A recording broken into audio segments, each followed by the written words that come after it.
running after, it's running after me.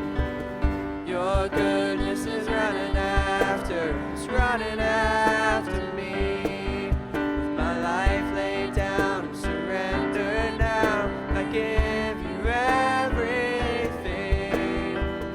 Your goodness is running after, it's running after me.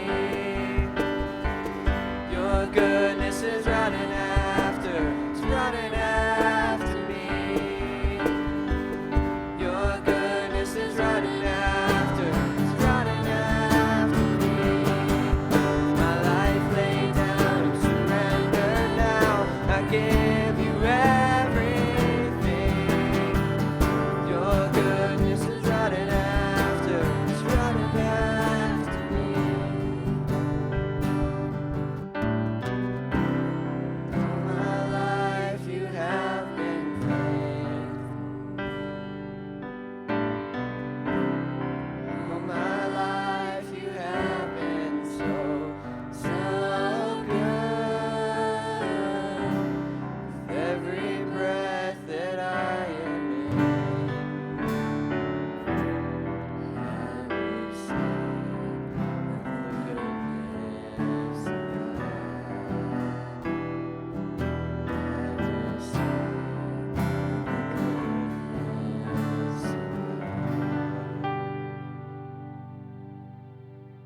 Lord, I thank you for the opportunity to come together and worship today.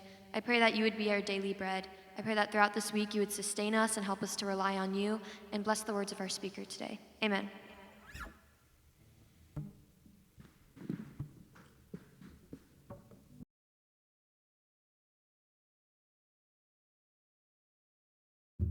Today, there we go. Today it's my pleasure again to have family in the house, family that's going to share today. And I have known this young man for a very long time. I was just thinking, I think they had just finished building the gym.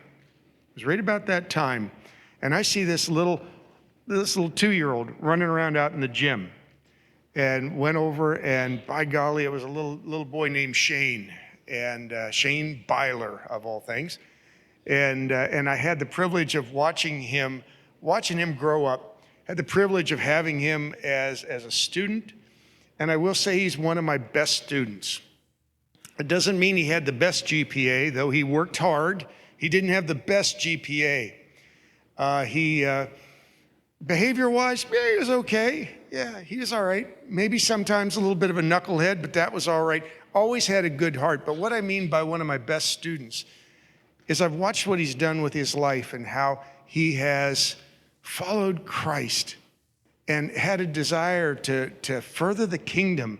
And part of that has been his ministry here, because he sees what he does here as a ministry.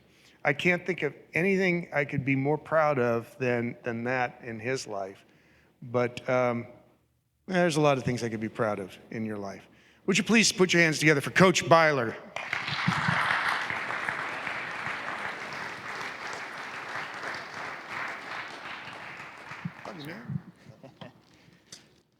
All right. Good morning. I got to warn you, I'm not a teacher, a preacher, a speaker, but I am a coach, okay? And today I'm going to talk to you like you're one of my players, and I'm going to get you fired up, okay? By the way, pajama day or what? Wish I would have known that. Would have made this morning a little easier. I was rushing around, had to change a baby's diaper. As I'm late, I'm like, I gotta go. I had the junior high chapel first. And man, if I could have just kept my pajamas on, it's like I wouldn't have had to rush. So anyways, guys are looking great and comfy. Again, it is awesome to see you here this morning. So, I got some things I want to talk to you about. But before I get into it, I want to tell you a little bit about myself. Not because I really want to, but because I feel like I need to just a little bit, okay? I said I'm not a teacher. I was a teacher for a year, and it is what I went to school for.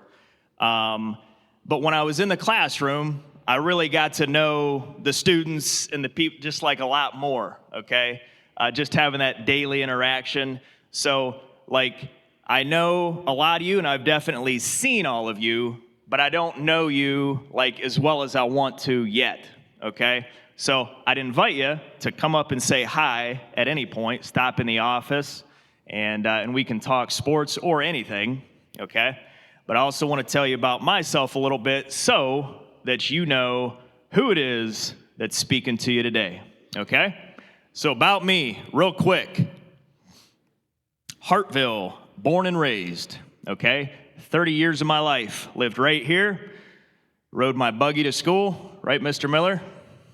No, okay, we were pretty much neighbors. I didn't have a buggy, but I am born and raised in Hartville. Once I got married, moved to Talmadge. That's where I've lived the last 3 years, okay? I've played 3 sports my whole life, golf, basketball, and baseball. They are my 3 favorites, all right? But I do love them all. My mom ran cross country, competed in track and field, played soccer, played field hockey in college, have kind of dabbled in all the sports, okay? So certainly appreciate and respect anything it is that you do and love watching them all. My house was pretty awesome, okay? Not to brag, but it's just kind of tell you a little bit about like how important or how big sports have just been in my life. my dad blessed me with a baseball field. Okay, like if you've seen Field of Dreams, it was essentially the same thing. Like my grandparents' cornfield, he asked if he could put a ball field in. They said yes. The fence, the home run fence, was a cornfield, like legit Field of Dreams. Okay, baseball field, batting cage, driving range, putting green, pool, essentially a full court outdoor basketball court. It was awesome. Like I woke up and played sports. It's what I did all day, every day, and I guess it's still what I do today. All right. So very blessed. I came to Lake Center, was here from kindergarten through 8th grade. The plan all the way through was to go to Lake once I got into high school. But kind of by like 7th or 8th grade, things were really cooking here with the high school. Okay, it was just getting started up. The first graduating class was 2007. I decided to stay and was part of the third graduating class in 2009. Okay? And I got to mention, probably the best decision my family and I have ever made, okay? You might not realize it now, but I, on a very consistent basis at 33, have realized Lake Center, more than probably anything, has just made the biggest difference in my life. The teachers, the coaches, the people here, you know, the chapels, the classes, the devotions, the just everything. Man, it plants so many good seeds. And I promise you, you might think about it like 20 years from now, it will prepare you for so many things that you'll face in life in the future. Like, there are just so many times I think back to Lake Center, okay? So, I don't know. If you feel like, I don't know if I'm a big Tiger fan, like, you should just buy into it because it is awesome. And I promise you, at some point, you'll be very, very thankful for it, okay? After high school, I went to Malone, played baseball there. I got into coaching right away, coached alongside Coach Secor for a couple years. He taught me everything I know, and essentially have coached ever since. I actually coached basketball and baseball at the same time for a while, about 10 years ago. Decided to stop basketball. I went to Ohio U, got my master's. Soon after that, I met my wife, Abby. You'll see her there, me all dressed up in the shirt and tie. She's right beside me. Those are all my nephews and my niece that I inherited. And then you'll see, about a year later, we had our first daughter. If you look at the top right there, she just turned 2. That's Lainey. And then Allie was born just about a year later, and she's turning 1 in a week, okay? So those are my little girls. Below that is my baseball team, our baseball team, which, by the way, I got an honorary alum in the building this morning. So, why don't you go ahead and stand up. Let's give Caleb Steyerwald a hand. Yeah.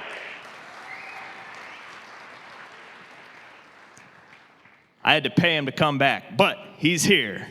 All right, he's here. The man is in the building. All that to say a little bit about me. I love my life. I love what I get to do today. I love that I get to work with you guys in sports and life and just be around this place. There's been so many good things. So thanks for having me today, Mr. K. I am excited to talk about the game day jitters. The game day jitters. I want you to think for a minute. What are some things that make you nervous? Let's make it simple. What is one thing that makes you nervous? What's one thing that you get really worked up about, you get worried about, you're anxious about, you're just like, oh my goodness, if I could, I'd run so far away from this thing and never come back? What is something that makes you nervous? Got some? Okay.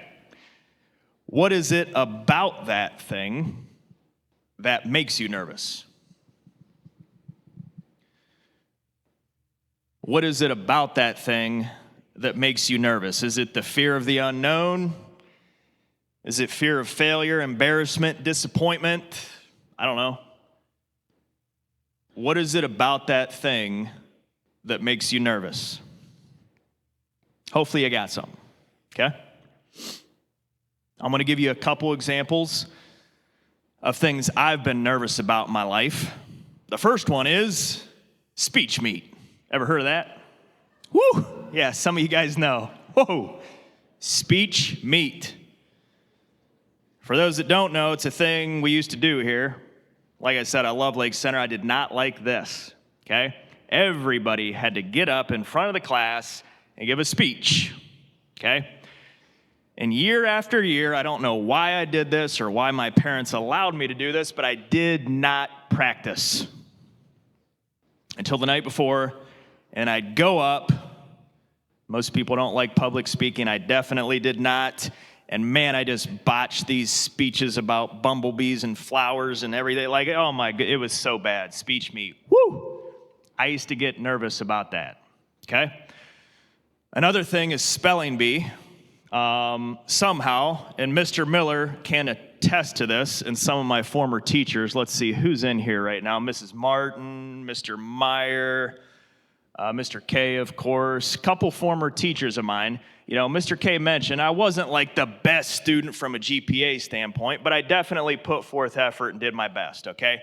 Bottom line is, I did not deserve to qualify for like the regional spelling bee, okay? It was a true Cinderella story. I don't know how it came to be or how it happened, but like I was just spitting out letters and words and spelling words, and I was the top speller in the class in 5th grade, okay? I advanced to the regional spelling bee, and at first I'm like, I can't wait to go home and tell Mom, but then I realized, man, it was on a Saturday, and I was gonna miss 2 basketball games to go. I did everything I could to get out of it. My mom made me. It's probably the right thing. I go, so anyways, they bring you up there. I get the practice word right. They kind of like let you do a practice word so that you know the drill and just know how it works. And I got that right. Sweet, okay? We move on to the first round. Once again, I didn't practice or prepare that much. I should have, okay? Definitely a mistake. I go up there. I miss the first word. I'm out. I mean, spent a total of 20 minutes at the regional spelling bee, missed 2 basketball games. I'm out. Terrible, terrible, terrible, okay? Long story short, it was something I was definitely nervous about, okay?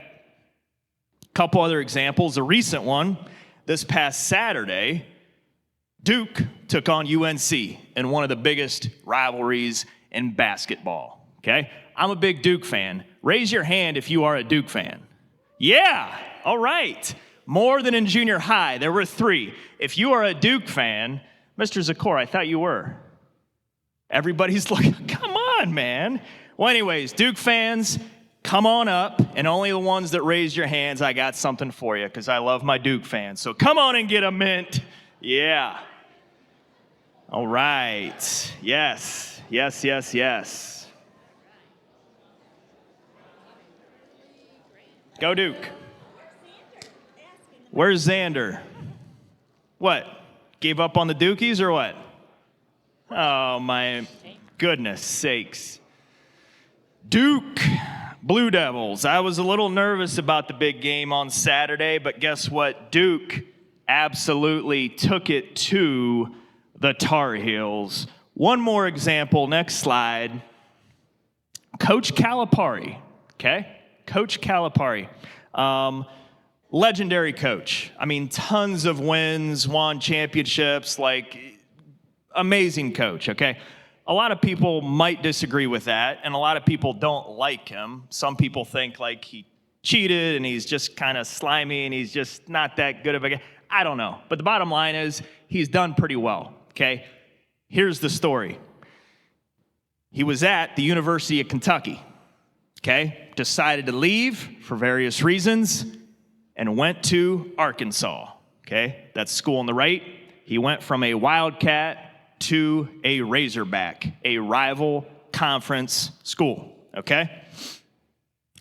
Arkansas went to Kentucky this past Saturday, all right? And the Kentucky fans were not happy to see Coach Cal back in the building, okay?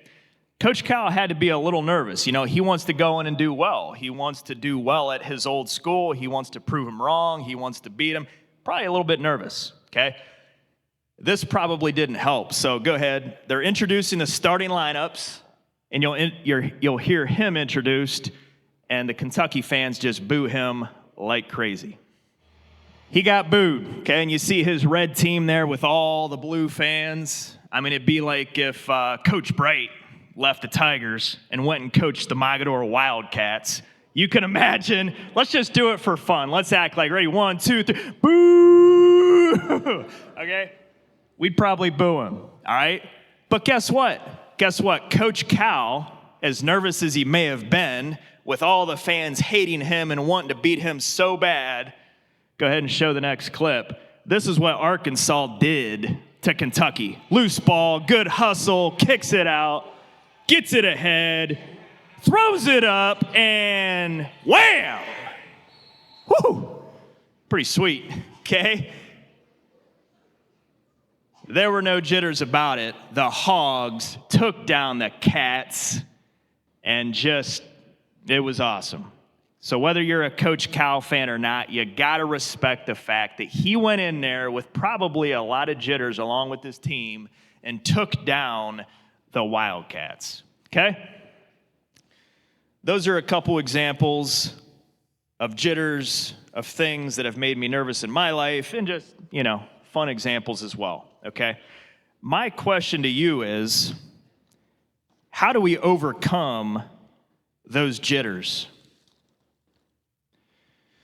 How do we overcome those feelings of nervousness, anxiousness, worry, fear, doubt? How do we overcome those things? I got 4 tips for you today. 4 simple tips, okay? Tip number 1, we got to remember that it is normal to feel some jitters, okay? You're not weird if you have some butterflies in your stomach, if you're a little worked up about something, okay?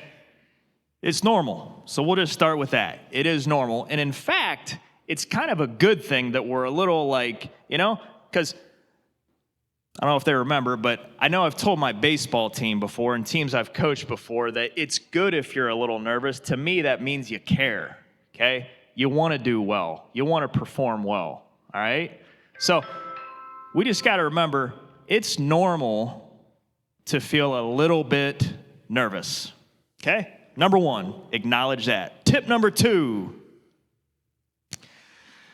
feelings are not doings. Feelings are not doings. What I mean by that is how you feel shouldn't necessarily affect what you do, okay? How we feel doesn't need to affect what we do, okay? Think of it this way. How many mornings do you wake up feeling great?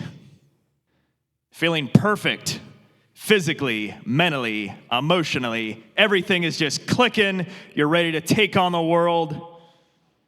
Can tell Mr. Schaefer felt that way in his robe, right? Taking on the world. How many days? Like 1 of every 30? Maybe less, maybe more, I don't know. Not that often, I know that, okay? How many mornings do you feel perfect? Okay, the bottom line is, whether we feel tired, down, grumpy, sad, mad, it doesn't necessarily affect or have to affect what we do.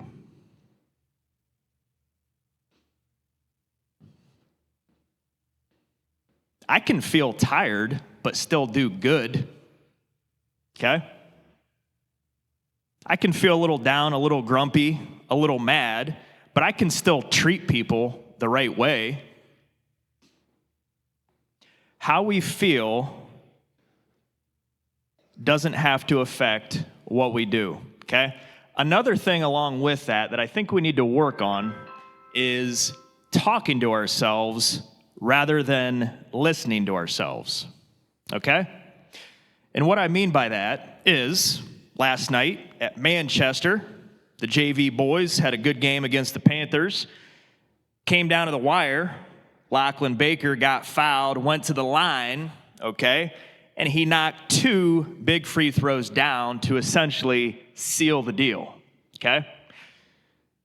I would like to think that when he went to the line, he wasn't listening to himself, because oftentimes if you're listening to yourself, you're saying, man, don't miss these. Don't mess this up. Let's not lose this game for our team, okay? A lot of times when we listen, it's like negative stuff. It's not productive. It doesn't help us.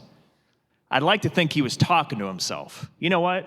I practice these every day. I'm glad I got fouled. I'm the man to get this done. And bam, I'm going to. And he knocked 2 down to seal the deal, and it was awesome. Okay? We should talk to ourselves rather than listen to ourselves. Okay? Another example is golf. Raise your hand if you golf. If you like to golf. We'll include mini golf. Yeah. Everybody likes mini golf. Okay. Everybody loves the shot with the hole and a pond right in between you. Okay? You listen to yourself, you're probably saying, oh boy, don't hit it in the water, don't duff this, don't shank it, don't mess this up. Oh boy. We should talk to ourselves. We should say, you know what? I'm just going to do my routine. I'm going to be relaxed. I'm going to be confident. I'm going to put a good swing on the ball. And I'm going to stick it within a foot, just like Jacob Ranieri, right? Talk to ourselves. Don't listen to ourselves, okay? Feelings are different than doings. That's tip number 2. There's only 4. We're already on to 3. Go ahead. Focus on what you can control. It's a pretty defeating process when we're thinking about or worried about or focusing on things that we can't control. Okay? So I need you to help me out. I want to make a list. 3 things we can't control and 3 things we can. Okay? So raise your hand if you got an idea. I'm looking for 3 things in life that we can't control. I'll give you a hint. The weather. Okay? Why let a rainy day ruin your day when you can't control it? Right? It's raining for a reason, and it does a lot of good. We might as well choose joy and have a good day despite the rain. Okay? That's 1. 1 uncontrollable, the weather. I need 2 more. What you got? Other people's emotions. We'll say maybe how other people treat you. You can't really control that. Why waste your time? You can control how you treat them, and we should treat people how we want to be treated. So just do that. Just do that and forget the rest, okay? I need 1 more. 1 more uncontrollable. Say it again. The Browns? Oh, yeah. Yep. I would have a lot to say about that some other day. We can't really control the craziness of the Cleveland Browns organization. That is true. Okay? We add a lot of stress into our lives, and we probably add to that nervousness, that worry, if we are thinking about things that we can't control. Okay? Let's focus on the things that we can. I need 3 things that we can control. I'll give you a hint. We'll say work ethic. You can control that, right? You can control how hard you work at something, how much effort you put into something. So there's 1. I need 2 more. There might be a prize. 2 things you can control. What you got there, Tristan? Say it again. I'm getting old. I can't hear you. There you go. Yes, I love that. Reaction, your response. Yes. In fact, one of my other favorite coaches, who a lot of people probably disagree with, is Urban Meyer. Okay? former coach of the Buckeyes. One of his big things was E plus R equals O, okay? And what that stood for was event plus response equaled outcome, okay? I like that. If we just base our lives or our attitudes, things like that, on events, man, we're probably going to have a lot of rough days. But if we think about, like what Tristan said, how we respond to the things that happen to us, it's probably going to improve the quality of our life and just lives around us, okay? I like that. One more thing that you can control, your mindset. I love that. I love mindset. I love it. I love it. I love it. Luke, what's something that's a mindset? Cold. Cold is a mindset, okay? Guys probably don't understand that, but us spring sport athletes and coaches, we deal with a lot of cold weather, okay? We don't let that affect what we do, okay? So I'm kind of joking when I say it, but I like to say that cold is a mindset. But that was a very good example. Mindset is something we can control, okay? Very, very good. I appreciate your help on all that, all right? Tip number 3 for overcoming those jitters is focusing on what you can control, okay? Don't worry too much about the other stuff, all right? Last and final tip, unwavering belief in God, all right? He is at work. He is at work. Whether it feels like it or not, those confusing days, those hard days, things you just don't understand, He is at work in your life and the lives around you, and I promise you that, okay? There appears to be, or there could be, a lot of gray areas in life today. A lot of goofiness. People saying, oh, yeah, like, no, this is the way to do it. Some people saying, no, this is the way to do it. You know, we should do this, we should do that. There appears to be a lot of gray areas. I think it's pretty black and white. And if we just see what God has to say about things, like He's pretty clear, you know? He instructs us, He encourages us, He essentially commands us not to worry, but to rely on Him.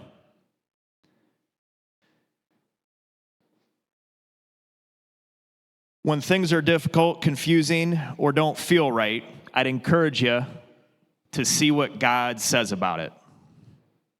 Because back to what I said, if you're checking out social media and just listening to like what certain people are saying and looking at what's out there in the world, like you're going to go on like a long, winding path that's just not going to make much sense, and you're just not going to know what to do, okay? So I would encourage you to see what God says about it, all right? I have a couple verses I want to share with you. First one is 1 Peter 5:7.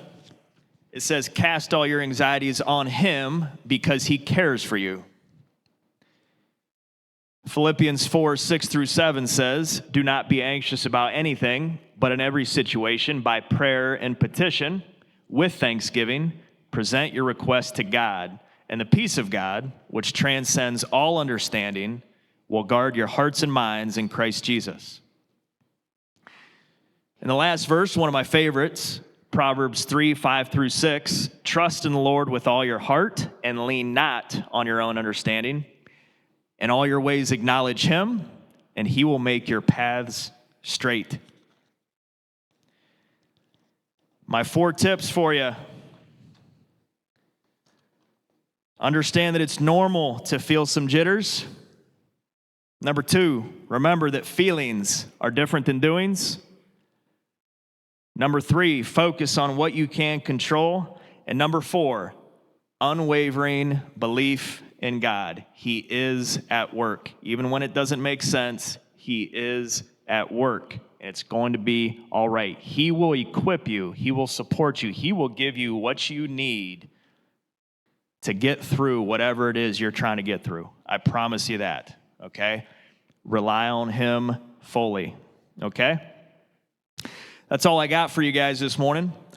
I do appreciate you listening, and it's really good to see everybody. Mr. K, thanks for having me. Would you like me to pray for the group? Okay, sounds good. Go ahead and join me for prayer. God, I thank you for everybody here today, all the students, teachers, everybody in the building. Just ask that that we would enjoy a great day, God, and despite whatever it is we're dealing with or working through or trying to get past, I just ask that we'd take a minute, maybe utilize some of these tips, and just remember that you are at work and just fully rely on you, God. Just fully rely on you. Give it up to you entirely. We thank you for the opportunities we have. Just ask that we'd honor you with the day. And we thank you again. In Jesus' name, amen.